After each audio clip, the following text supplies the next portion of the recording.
स्वागत है stock news में। अगर आप मेरे चैनल पे पहली बार विजिट कर रहे हैं तो सब्सक्राइब करें ताकि आपको लेटेस्ट इन्फॉर्मेशन मिलता रहे। आज हम बात करेंगे रिलायंस के बारे में। रिलायंस के बारे में इसलिए क्योंकि इसके स्टॉक में अगर देखा जाए तो आज तो आपने करेक्शन देखा ही है। अगर इसके अलावा अगर देखा जाए तो पिछले 5 दिनों से इसके स्टॉक में लगभग 4.5% तक की गिरावट हमें देखने को मिल रही है। तो सवाल ये उठता है कि क्या आगे भी इसके स्टॉक में करेक्शन हमें देखने को मिलेगा या फिर हमें तेज़ी देखने को मिलेगी। इससे पहले अगर देखा जाए तो पिछले 6 महीने में इस स्टॉक ने लगभग 10.5% तक की तेज़ी दी है। उसके बाद जो है ये स्टॉक लगभग 2855 रुपये के करीब गया था, यानी कि अपने 52 वीक के हाई के करीब पहुंचा था और वहां से इस समय गिरावट आया है।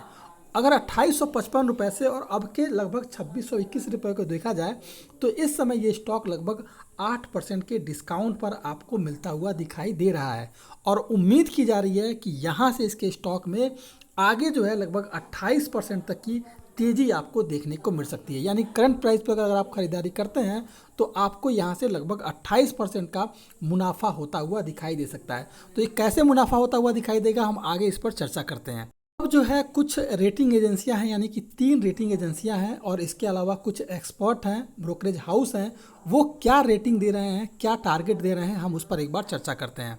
तो हमारे सामने इनक्रेड इक्विटीज नाम का एक तरह से ब्रोकरेज हाउस का है। इन्होंने रेटिंग जो दी है इसमें लगभग 3369 रुपये का टारगेट जो है इसके स्टॉक में दिया हुआ है और यहाँ से बताया है कि लगभग 28% तक की तेज़ी जो है हमें अपसाइड देखने को मिल सकती है। तो ये अपसाइड की ट्रेंड जो तेज़ी है वो कैसे दिखाई देगी, तो कुछ पॉइंट में हम समझेंगे। तो सबसे पहले इन्होंने जो बताया है कि वैश्विक स्तर पर रिफाइनरी मार्जिन मजबूत बना रहेगा क्योंकि प्रोडक्ट डिमांड कोरोना से पहले के स्तर पर पहुंच गई है।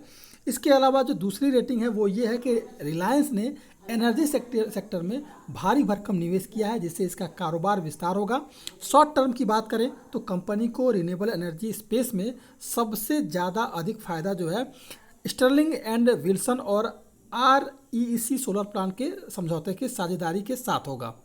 इसके अलावा अगर देखा जाए तो रिलायंस रिटेल देश की सबसे बड़ी, सबसे तेज़ी से आगे बढ़ रही और सबसे अधिक मुनाफे वाली खुदरा बिजनेस है। यह देश की इकलौती रिटेलर है जो ग्लोबल पावर्स ऑफ रिटेलिंग में शामिल किया गया है। इसके अलावा अगर देखा जाए तो रिलायंस जियो टेलीकॉम सेक्टर में लीडरशिप पोजीशन में है और इसकी पोजीशन में बने रहने के पूरे आसार हैं।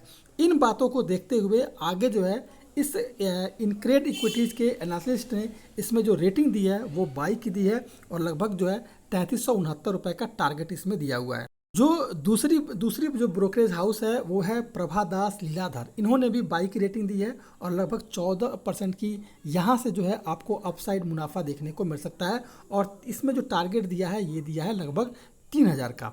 तो इन्होंने क्या बताया है, इसमें कहा है कि हेल्दी रिफाइनरिंग और दिग्गज टेलीकॉम कंपनी रिलायंस जियो के दम पर पिछले वित्त वर्ष की आखिरी तिमाही यानी कि जनवरी मार्च में 2022 में रिलायंस का मुनाफा बढ़ा है। कंपनी की खुदरा इकाई रिलायंस रिटेल का प्रदर्शन भी बेहतर दिखाई दे रहा है। तो इसलिए इस स्टॉक में उन्होंने भी 22 का रेटिंग दिया हुआ है। ये है आपके मोतीलाल ओसवाल, इन्होंने भी 22 की रेटिंग दी है और लगभग जो है 2935 रुपये का जो टारगेट इसमें दिया है और लगभग 12% की अपसाइड जो है इसमें आपको तेज़ी देखने को मिल सकती है। इनकी तरफ से जो बात सामने निकल के आ रही है वो ये है कि पिछले कुछ वर्षों से रिलायंस रिटेल की ग्रोथ है जो एग्रेसिव रही है। कोरोना के बावजूद वित्त वर्ष 2020-22 में इसके स्टोर्स में 29% की बढ़ोतरी हुई है। अगर कोरोना काल चला है बावजूद इसके रिलायंस के स्टोर में आपको वृद्धि देखने को मिली है। इसके डिजिटल वर्टिकल्स और एजियो जियो मार्ट का कारोबार में तेज़ी से लगातार बढ़ोतरी हो रहा है। मार्केट अब धीरे धीरे कोरोना के झटकों से उभर रहा है और स्थिर हो रहा है। इसका फ़ायदा जो है रिलायंस रिटेल को मिलेगा। इसके अलावा अगर देखा जाए तो रिलायंस जियो का रेवेन्यू जो है मार्च तिमाही में 11%, यानी कि प्रति यूजर औसतन रेवेन्यू के दम पर तिमाही आधार पर 8% और इबिट्टा जो है इसका जो है वो लगभग 11% बढ़ा है। वित्त वर्ष 2022-24 में रिलायंस जियो का जो रेवेन्यू है 15% और जो इसका EBITDA जो है लगभग 20% और इसका जो CJR है उसमें भी हमें बढ़ोतरी देखने को मिल रही है। अब अगर देखा जाए तो रिलायंस का ऑयल टू केमिकल कारोबार का रेवेन्यू जो वित्त वर्ष में सालाना आधार पर लगभग 61% बढ़ा है और इसके अलावा जो EBITDA जो इसका है लगभग 56% की वृद्धि दर्ज की है इसने और इकोनॉमी में सुधार के चलते पॉलीमर की मांग में तेजी देखने को मिल रही है। वैश्विक स्तर पर तेल की मांग बढ़ा है। रिलायंस का O2C यानी कि ऑयल टू केमिकल कारोबार आगे भी मजबूत बना रहेगा और इसी के दम पर आपको रिलायंस के स्टॉक में तेज़ी दिखाई दे सकती है। तो अभी भी फिलहाल इसके स्टॉक में 3000 के टारगेट के लिए करंट प्राइस पर खरीदारी करने का एक अच्छा मौका है और आप इसमें रिलायंस में खरीदारी कर सकते हैं। ये था रिलायंस। अगर आप मेरे चैनल पे पहली बार विजिट किए हैं तो सब्सक्राइब करें ताकि आपको लेटेस्ट इन्फॉर्मेशन मिलता रहे।